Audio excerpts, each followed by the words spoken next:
Hello student, all is well. Let's see the remaining part of the story.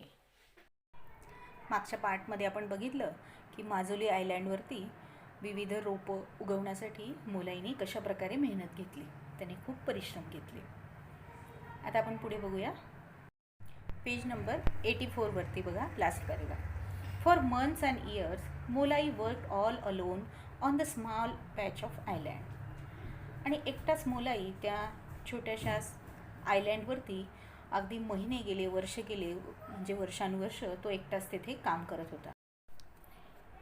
He lived in the company of trees. तो झाडांच्या सहवासात तेथे राहत होता. He spoke to them. त्यांच्याशी बोलत होता. May be the tree understood his language. कदाचित झाडांना त्याची भाषा समजत असावी.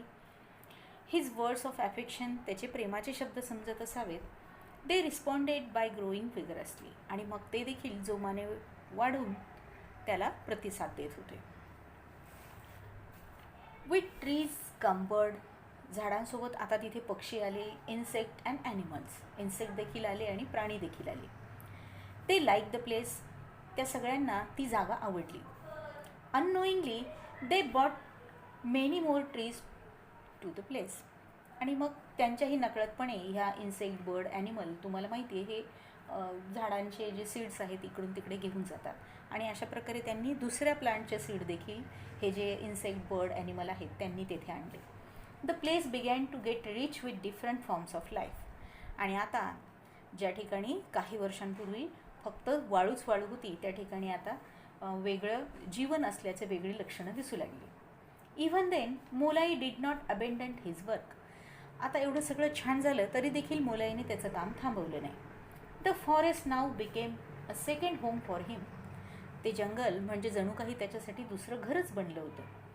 People in that area named it Molai's Kathoni, Molai's forest. आणि तिथल्या एरियातल्या लोकांना, त्या भागातल्या लोकांना मोलाईचे हे परिश्रम माहीत होते आणि म्हणूनच तिथल्या लोकांनी त्या जंगलाला नाव दिलं मोलाईज कॅथोनी. त्यांच्या तिकडच्या भाषेमध्ये त्याला आपण त्याला म्हणू मोलाईज forest.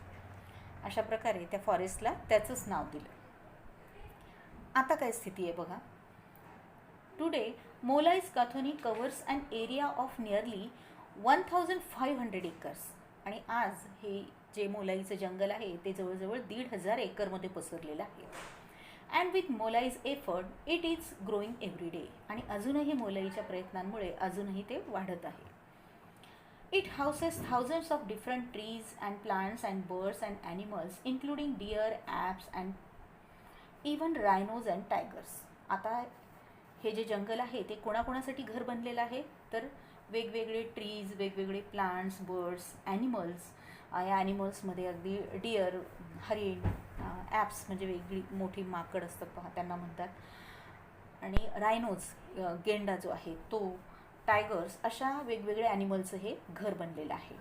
To cap it all. आणि ह्या सगळ्यांवरचा कळस म्हणजे यावर अजून एक छान गोष्ट म्हणजे a herd of about 100 elephants has started visiting the forest every year.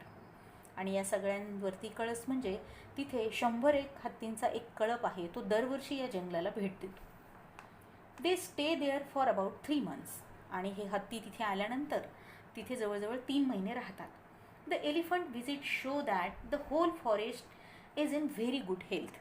आता खरं म्हणजे या हत्तींची तिथे येऊन भेटणं आणि तिथं 2-3 महिने राहणं हे म्हणजे काय आहे की ते जंगलाची जी कंडिशन आहे ती अतिशय उत्तम आहे याचं हे लक्षण आहे की प्राणी तिथे येऊन स्थलांतर करून थोड्या काळासाठी राहतात, म्हणजे त्या जंगलाची स्थिती खूप उत्तम आहे. Molai is a happy man today. आज मोलाई हा खूप आनंदी आहे.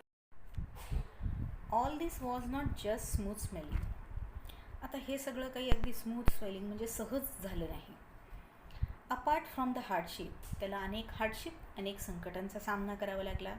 मोलाई had to suffer on the island. त्या आयलँडवरती हे जे काही त्याच्यासमोर समस्या आल्या, संकट आली, त्या व्यतिरिक्त वर्किंग इन हेवी रेन्स. त्याला काय काय कठीण गोष्टींचा सामना करावा लागला.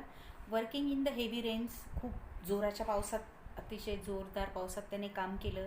अँड स्कॉचिंग हीट, होरपळून टाकणाऱ्या उष्णतेमध्ये त्याने काम केलं. He had to face opposition from the people too. अगदी लोकांचा विरोध देखील त्याला सहन करावा लागला. He never thought of stealing from his forest. त्याने असा कधीही विचार केला नव्हता की त्याच्या या फॉरेस्टमधून काहीतरी चोरलं जाईल. बट अदर्स डीड, पण लोकांनी ते केलं. म्हणजे जंगलामधून चोरीसुद्धा करण्याचा काही लोकांनी प्रयत्न केला. He had to guard his island against poachers. आणि मग त्याला हे जे पोस्चर आहे, जंगलामधून जे चोरी करतात, जंगलामधलं जे साहित्य, तर बेकायदा त्यांना म्हणतात, तर असे लोक देखील त्याला भेटले. त्यांच्या विरोधात त्याने त्या आयलँडचं संरक्षण केलं. When people wanted to cut down the trees, जेव्हा लोकांना तिथली झाडं कापून टाकायची होती, he stood up in their defence like a rock. आणि तो त्या झाडांच्या संरक्षणासाठी एखाद्या मोठ्या खडकाप्रमाणे त्यांच्यासमोर उभा राहिला. You will have to cut me before you cut the trees, he वॉन. आणि त्याने त्यांना सांगितलं की तुम्हाला झाड कापण्यापूर्वी मला कापावं लागेल, तेव्हा झाड कापता येईल. तर अशा प्रकारे त्याने अनेक संकटांचा सामना केला. Wien the elephant come they cause a lot of damage on the way. जेव्हा हा हत्तींचा कळप त्या जंगलाकडे येत असे, तेव्हा तो येताना रस्त्यामध्ये जे काही येत असेल त्याचं बरंचसं नुकसान तो करत असे, तो हत्तींचा कळप. They destroy the rice field and huts, even Molai's own hut was destroyed. तर शेवटी ते जंगली हत्ती असतात, तर रस्त्यामध्ये जी काही भाताची शेतं आहेत, ज्या झोपड्या येतात, त्या सगळ्यांचं नुकसान करत ते हत्ती तिथे यायचे. अगदी मोलाईची झोपडी देखील त्यांनी डिस्ट्रॉय करून टाकली, नष्ट करून टाकली. People wanted to beat up Molai because it was his forest that invited the elephants. आणि त्यावेळेला लोकांना मोलाईला मार देखील द्यायचा होता. का बरं? तर ते मोलाईच्या जंगलामुळे ते हत्ती तिथे येत होते म्हणून. मोलाई वॉज नॉट अफ्रेड, तरी देखील मोलाई घाबरला नाही. He was firm in his resolve and to create and protect the green cover for the land. तो त्याचं जे ध्येय होतं त्या लँडला ग्रीन कव्हर घालण्याचं, हिरवं आच्छादन त्या जमिनीवर घालण्याच्या त्या ध्येयापासून तो काही परावृत्त झाला नाही. In the end the most people left the area. शेवटी लोकांनीच बराचसा तो भाग सोडूनच दिला. They shifted the village to make way for the elephant. शेवटी लोकांनीच त्या हत्तींना रस्ता करून देण्यासाठी गाव त्या ठिकाणाहून दुसरीकडे बदललं, शिफ्ट केलं. हत्तींच्या मार्गामधलं गावच त्यांनी दुसरीकडे शिफ्ट केलं. पण मोलाईनी त्याचा निर्णय बदलला नाही, तो ठाम होता त्याच्या निर्णयावरती. Molai keeps cattle for his own living. त्याची स्वतःची उपजीविका करण्यासाठी त्याने काही कॅटल्स, गुरेढोरे पाळलेली आहेत. Luckily he has full support from his family. आणि सुदैवाने त्याला त्याच्या कुटुंबाकडून सगळ्यांचं सपोर्ट आहे. They help him in his work in all possible ways. त्यांना शक्य होईल त्याच्या कुटुंबातल्या लोकांना तेवढी ते त्याला मदत करतात. Molai children will carry on his work. आता मोलाईची जी मुलं आहेत ती त्याचं काम पुढे चालवतील. People outside Molai's own tribe don't know about Molai's work.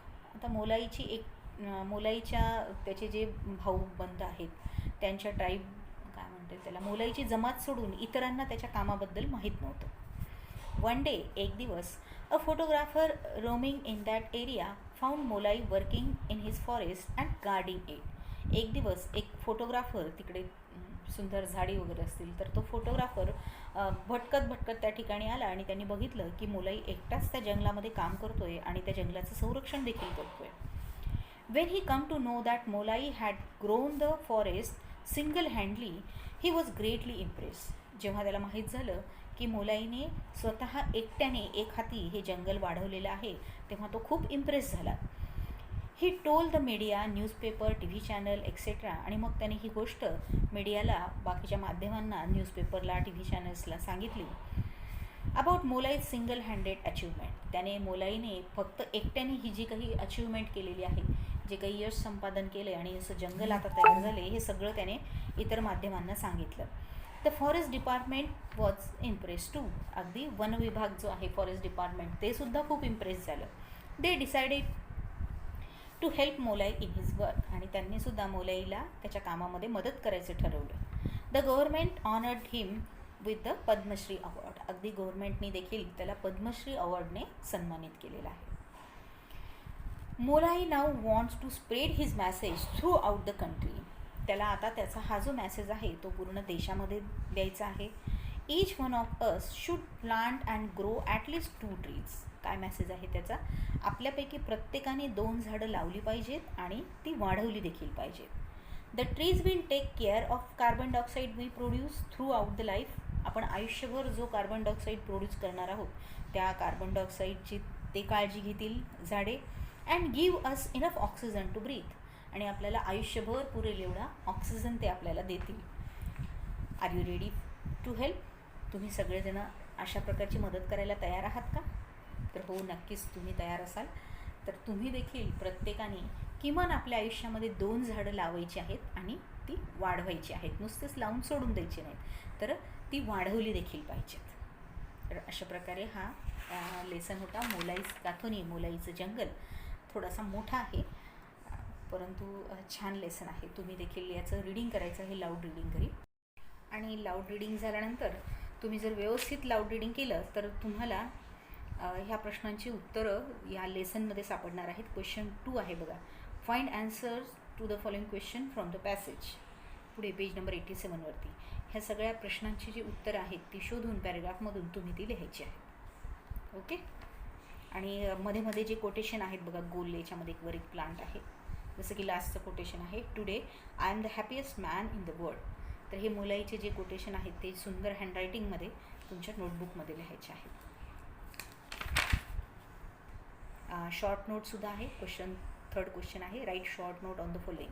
तर तुमच्या पद्धतीने आपल्या लेसनमधले सेंटेन्स घ्या, शब्द घ्या आणि त्याच्यावरती शॉर्ट नोट लिहायची आहे तुम्ही.